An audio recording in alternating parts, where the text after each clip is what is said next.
Wake the f up, YouTube viewer. We've got a city to build.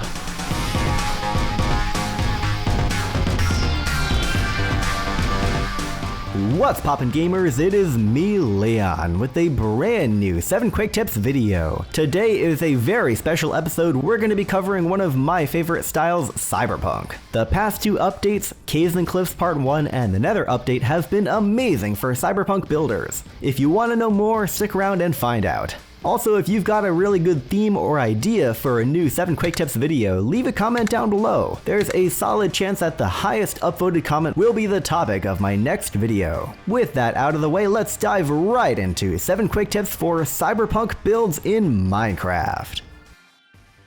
1. Think small scale, but also large scale? When I envision a cyberpunk scene, there's in some ways a clash between the scales that the different elements of the scene are created at. Alright, that sounds really weird and esoteric, so let me explain a little bit better. So, you know, cyberpunk is known for its big, tall, looming buildings, right? These large, menacing shapes that dominate the city skyline, and that's really dope. It's a lot of fun to construct massive geometric builds like that, but there's something else juxtaposed on top of that. On the other hand, we have the micro scenes. Imagine for a minute a dim dystopian alleyway lit only by the faint light of neon signs and the cold glow of the skyscrapers above. Through the pouring rain, you can see a small night market where food, supplies, and illicit goods are traded. This scene that I'm describing to you is very small scale. It contrasts with the big buildings in the way that it's very focused around the size of one person and packed full of detail. Imagine yourself standing in the night market. As you look around, you are bombarded with the sights and sounds of a gritty cyberpunk environment. Taking a step back, you look up into the clouds, staring out at the ominous corporate buildings that completely dominate the faraway landscape. Their creepy black shapes blot out huge portions of the sky, making you feel small and insignificant. I hope that these 2 different scenes helped you understand what I'm going for. Blending these 2 different ideas well is very important for making a good cyberpunk build that gives off all the right cyberpunky vibes. 2. Dark and gloomy is the way to go. Cyberpunk is dark, gritty, and intense. We need the right textures to match that. You know how I mentioned that 1.16 and 1.17 were great for cyberpunk builds? That is primarily because of Blackstone and Deep Slate. These 2 textures are single-handedly going to make up a huge portion of the building blocks that you use. As you probably already know, each one of these blocks has a ton of different variants. Here is every single one. If you're playing in survival, I definitely recommend farming up a ton of these. You can farm Blackstone with a piglin bartering system, and if you really want to get technical, you could build a world eater to mine Deep Slate, but to be honest, you're probably better off just mining it by hand. Frankly, you could construct some pretty dope skyscrapers and big buildings with just these 2 kinds of materials alone. I wouldn't recommend that, but it's a pretty good starting point. So these blocks are good, but let's not forget about the others. I also highly recommend iron blocks, andesite, tuff, cyan terracotta, gray and black concrete, and basalt. 3. Yeah, there's a lot of darkness and gloom, but don't forget to add in some light. Mainly neon colors. Sure, cyberpunk is known for its dark, gloomy streets, rainy atmospheres, and overall grittiness, but neon colors also have a place in cyberpunk culture. Think about the bright, harsh lights of a neon sign, the subtle glow of electronic LEDs, and all these other artificial light sources. In terms of colors, you can't go wrong with light blue, pink, purple, cyan, and even maybe some deep, menacing red. End rods are really great for this, as are colored concrete, but we'll talk about detailing and decor more later in the video. Just know that you gotta break up your dull, dark scenery with bright colors, or else you're gonna end up with a dim lump that no one really wants to look at. Adding in light and bright colorful sections also helps attract the viewer's eye towards those areas, so make sure that the parts that you're the most proud of can grab people's attention.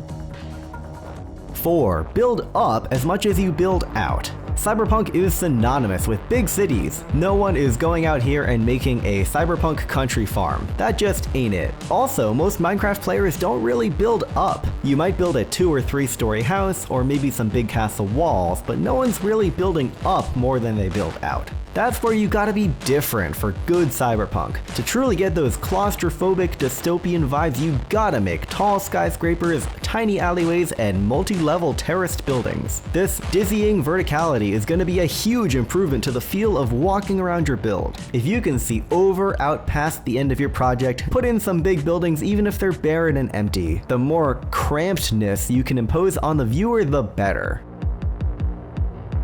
5. Throw in a healthy dose of clutter. Just keep it appropriate to the theme.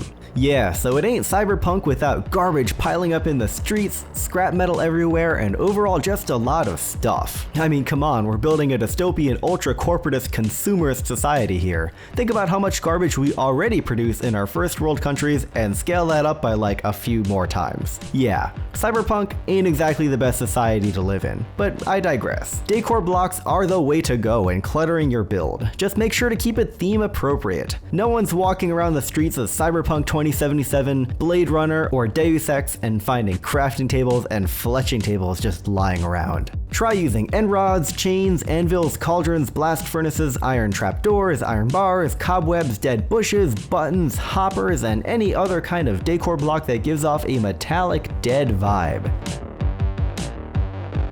6. Learn a few simple redstone circuits. Cyberpunk cities are always buzzing with bright, flashing neon signs, people frantically moving from place to place, and all sorts of other movement. If you're a longtime viewer of this channel, then you know how much I emphasize movement as the key to making builds come alive. And yeah, it's hard to do in Minecraft, but don't forget, we got redstone. My redstoning isn't too great, but what I do know is how to make a couple simple clocks. All you gotta do is connect one of these clocks to a redstone lamp or a piston, and bam, you got some movement. Here's two very simple redstone clock designs. The one on the left is slower and the one on the right is faster. And here's an example of one of those clocks powering a big pulsing wall of redstone lamps. Let me know down in the comments section below if you want a tutorial on this kind of thing.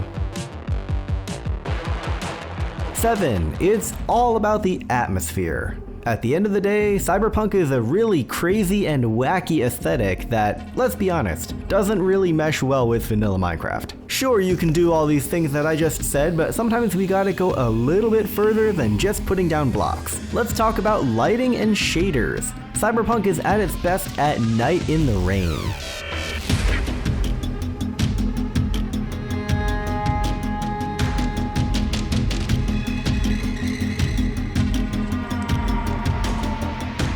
If you're wondering what shaders I'm using right now to amplify the cyberpunk vibes of this build that we've put together here, I use Silder's Vibrant Shaders. Link to them are in the description below. As you're building, don't forget to take a step back every once in a while, throw on your shaders, put on the night and the rain, and just admire your handiwork. If you really want to get inspired and motivated, try checking out other cyberpunk media. The beginning of this video was very much inspired by Cyberpunk 2077, but to be honest, I've never even played that game. Deus Ex Human Revolution is an excellent cyberpunk action game to check out sometime if you're looking for this kind of thing. And if you're more of a tabletop kind of gamer, then check out The Veil Inheritance. It's a really dope tabletop RPG that I've personally played and had a ton of fun in.